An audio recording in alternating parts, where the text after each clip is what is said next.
નમસ્કાર વિદ્યાર્થી મિત્રો આજે આપણે આ વિડીયોની અંદર ધોરણ 7 વિષય વિજ્ઞાન સ્વ અધ્યયન પોથીનો પાઠ નંબર 10 વિદ્યુત પ્રવાહ અને તેની અસરો વિશે વાત કરવાના છીએ। તો અહીંયા પાઠ નંબર 10 નું આ રીતનું સંપૂર્ણ સોલ્યુશન છે। મિત્રો આવા જ સોલ્યુશન મેળવવા માટે આપણી ચેનલને સબસ્ક્રાઇબ કરો અને આ વિડીયો તમારા મિત્રો સાથે શેર કરો। બીજું કે મિત્રો આપણી યુટ્યુબ ચેનલ પર ધોરણ 7ના સ્વ અધ્યયન પોથીના દરેક વિષયના સોલ્યુશન મૂકેલા છે, જે તમને મારી યુટ્યુબ ચેનલના પ્લેલિસ્ટમાંથી મળી જશે। તો મિત્રો આપણે શરૂ કરીએ ધોરણ 7 વિષય વિજ્ઞાન સ્વ અધ્યયન પોથીનો પાઠ નંબર 10 વિદ્યુત પ્રવાહ અને તેની અસરો। તો પહેલો પ્રશ્ન છે, બેટરી બનાવવા માટે નીચે પૈકી વિદ્યુત કોષની કઈ ગોઠવણી યોગ્ય છે? તો ચોથી ગોઠવણી યોગ્ય છે। 4 વિદ્યુત કોષનો ઉપયોગ કરી બેટરી બનાવતા ધ્રુવોની સંખ્યા 2 જ રહે છે। ત્રીજું, ઇલેક્ટ્રિક હીટરમાં એલિમેન્ટ વિદ્યુત ઉર્જાનું રૂપાંતર શામાં કરે છે? ઉષ્મા ઉર્જામાં। ચોથું, વિદ્યુત ગોળાને ફિલામેન્ટને વિદ્યુત પ્રવાહ વડે ઊંચા તાપમાન સુધી ગરમ કરતા તેમાંથી શાનું ઉત્સર્જન થાય છે? પ્રકાશ અને ઉષ્મા। ત્યાર પછી નીચેની ખાલી જગ્યા પૂરો, 5 થી 7 છે। પાંચમું, ઉષ્મા મેળવવા વિદ્યુત સગડીમાં એલિમેન્ટ તરીકે ખાલી જગ્યા ધાતુ વપરાય છે? તો નિક્રોમ। છઠ્ઠું, સાદા વિદ્યુત કોષમાં ધન ધ્રુવ અને ઋણ ધ્રુવ વચ્ચે વિદ્યુતના વહન માટે ખાલી જગ્યાનો ઉપયોગ થાય છે? વિદ્યુત ભાર। સાતમું, તારમાંથી વિદ્યુત પ્રવાહનું વહન થાય છે ત્યારે પ્રત્યેક વખતે હોકાયંત્રની સોય આવર્તન અનુભવે છે, આવું શોધનાર વૈજ્ઞાનિક હાર્ન ક્રિશ્ચન ઓર્સ્ટેડ હતા। ત્યાર પછી 8મું આવે છે જોડકા જોડો। એમાં પહેલા સામે સી, બીજા સામે ડી, ત્રીજા સામે ઈ, ચોથા સામે એ અને પાંચમામાં બી। તો આ રીતના આપણા જોડકા થશે। ત્યાર પછી પ્રશ્ન 10 આવે છે, વિદ્યુત પરિપથ કોને કહેવાય? જ્યારે બેટરીના બંને છેડા બલ્બના બંને છેડા સાથે જોડાય અને વિદ્યુત પરિપથ પૂર્ણ કરે તેને વિદ્યુત પરિપથ કહે છે। 11મું, બંધ વિદ્યુત પરિપથ એટલે શું? બંધ વિદ્યુત પરિપથની આકૃતિ દોરો। જ્યારે વિદ્યુત કળ જોડાણની ઓન અવસ્થામાં હોય ત્યારે બેટરીના ધન ધ્રુવથી બેટરીના ઋણ ધ્રુવ સુધીનો પરિપથ પૂર્ણ થાય છે, આવા પરિપથને બંધ વિદ્યુત પરિપથ કહે છે। આવા પરિપથમાં વિદ્યુત પ્રવાહ બધા ભાગોમાંથી વહે છે અને આ વખતે બલ્બ પ્રકાશે છે। બંધ વિદ્યુત પરિપથ એટલે શું? બંધ વિદ્યુત પરિપથની આકૃતિ દોરો।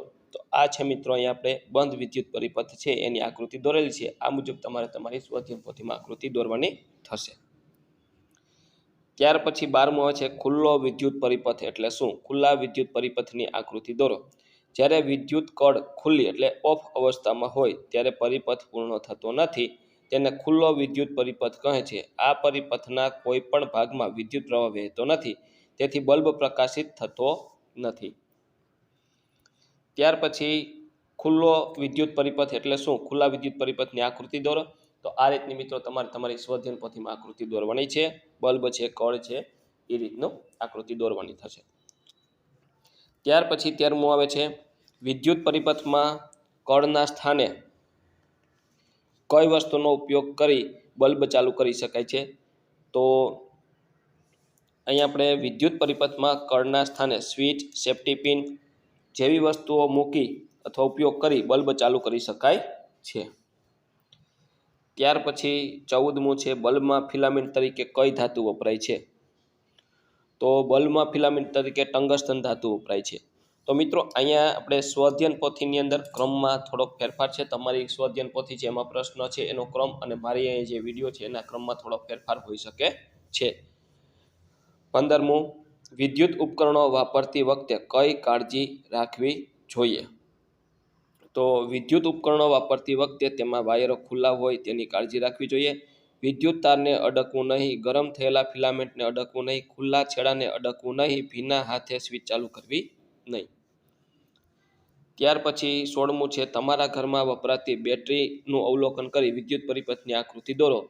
તો મિત્રો અહીંયા તમારી સ્વ અધ્યયન પોથીમાં કદાચ આ પ્રશ્ન 15મો હોઈ શકે છે।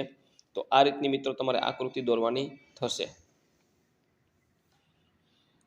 ત્યાર પછી પ્રવૃત્તિ આવે છે આકૃતિમાં આપેલા વિદ્યુત પરિપથ તૈયાર કરી તેના આધારે પ્રશ્નના જવાબ આપો. તો અહીંયા તમને વિદ્યુત પરિપથ આપ્યો છે, એમના આધારે પ્રશ્નના જવાબ આપવાના છે. તો જોઈએ આપણે એમના પ્રશ્ન. એમાં પ્રશ્ન છે આપેલા વિદ્યુત પરિપથમાંથી વાહક તારનો એક છેડો અલગ કરવાથી બલ્બ પ્રકાશિત થશે કેમ? સમજાવો. આપેલા વિદ્યુત પરિપથમાંથી વાહક તારનો એક છેડો અલગ કરવાથી બલ્બ પ્રકાશિત થશે નહીં, કારણ કે ખુલ્લા વિદ્યુત પરિપથ થઈ જાય છે. આપેલ વિદ્યુત પરિપથમાંથી જો એક બલ્બ ખરાબ થઈ જાય તો બીજો બલ્બ પ્રકાશિત થશે કેમ? સમજાવો.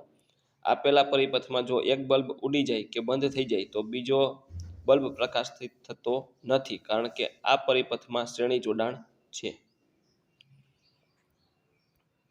19મું, વિદ્યુત પરિપથના આ જોડાણને કયા પ્રકારનું જોડાણ કહેવાય છે? વિદ્યુત પરિપથના આ જોડાણને શ્રેણી જોડાણ કહેવાય છે. ત્યાર પછીની પ્રવૃત્તિ આવે છે આકૃતિમાં આપેલા વિદ્યુત પરિપથ તૈયાર કરી તેના આધારે પ્રશ્નના જવાબ લખો.